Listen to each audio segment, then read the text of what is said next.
Hey, this is Robert here at Goozy Fabrication. Hit that like and subscribe. This is what we're doing today. I'm going to show you how to do this at home for you DIY guys and gals. Customize your motorcycle.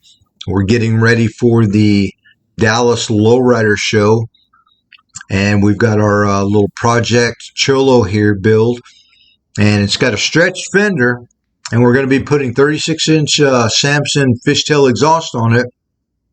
Now, they don't make a rear fender guard that'll fit this, so we're going to custom make one today. Let's get with it. First up, we're going to make a buck. What is a buck? A buck is going to allow us, it's a fixture, and we're going to make this out of wood. It's going to allow us to make a really nice uniform bend to follow the contour of that rear fender. So we've got our outline or transfer. We're going to get it cut down, and now we're going to shape it. Now we could do this by hand, but this is going to be much easier, and it's just going to be a better finished product or better finish out than by doing it by hand. This is how we're going to do it.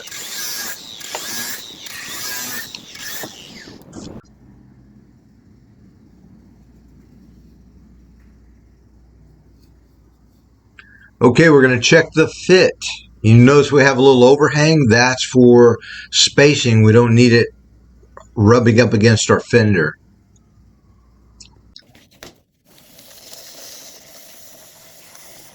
Okay, so we've got our square stock that we're going to be using. We're going to get that cut down.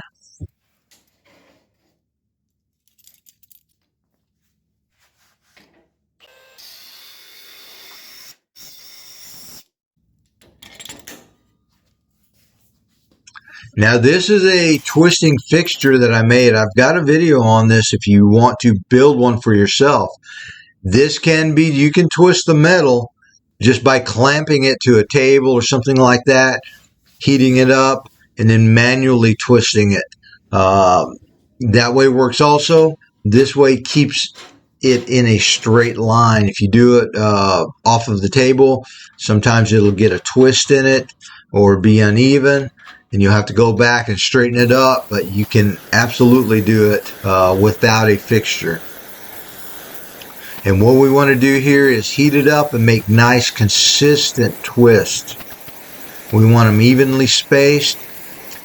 Once this is on the bike or whatever part we're making, you'll be able to see it really easily if it's not consistent.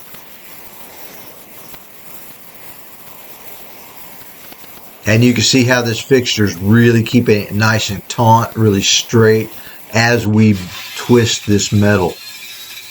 Okay, we're going to come back and get some of the dross off, or slag, whatever you like to call it, impurities. And this is a pretty long piece. We've got to take 2 bites at it.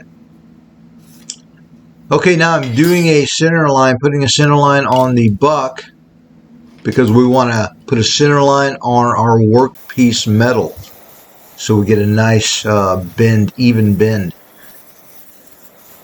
Heating up with the oxyacetylene torch. Now the little propane torch isn't going to cut it. You'll have to have an oxyacetylene torch. And yes, as soon as you put it on the buck, the hot metal will catch it on fire and smoke. So put a little exhaust fan or something, blow it away, work fast. And this is what we have. Everything's really nice, uniform, squared. Now, I made this little T-bracket. This is going to be our attachment point at the bottom of the fender. Just going to get that mocked up into place.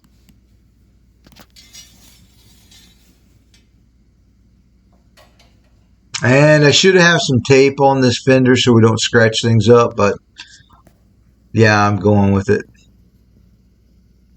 And you can see we have a nice spacing between the twisted piece and the fender. Don't want any scratching or scuffing. Now this part is really critical. We want a nice square bend. If we bend this wrong or it's cocked to one side, yeah, we can fix it, but it'll be a piss off. So let's get it bent squared the first time.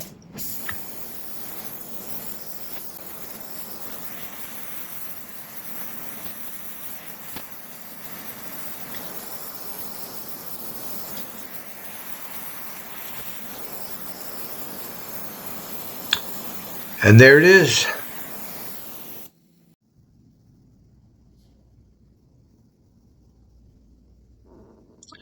And I've also made and installed those little tabs.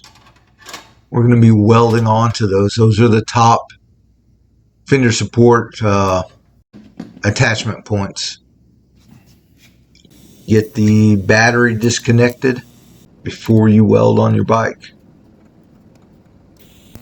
Okay, now we just want to put a little tack weld. I'm not really concerned with heat transfer. We're using a little bit of air anyway.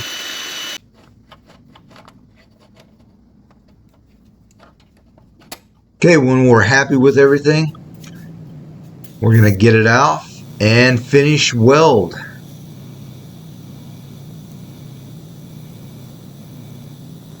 It's going to be really visible, so you want to do nice welds.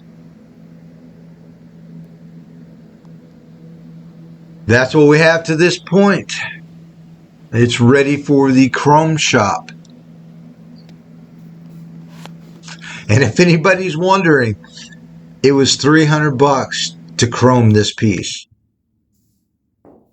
But they did an awesome job. I'm really happy with it.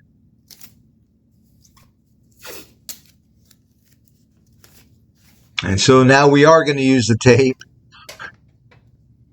Get this thing installed.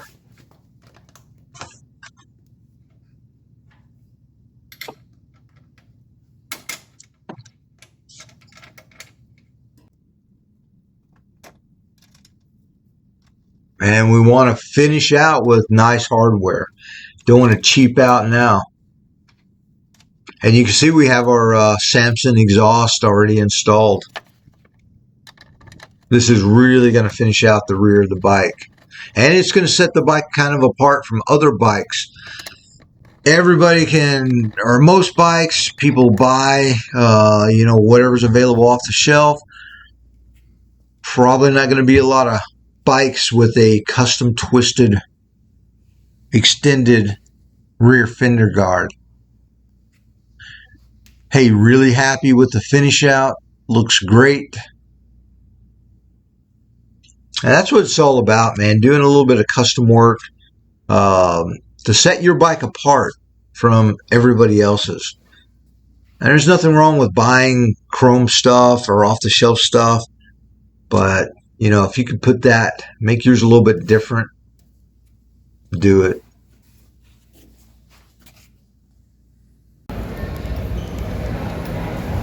And here's the bike at the Dallas Lowrider show.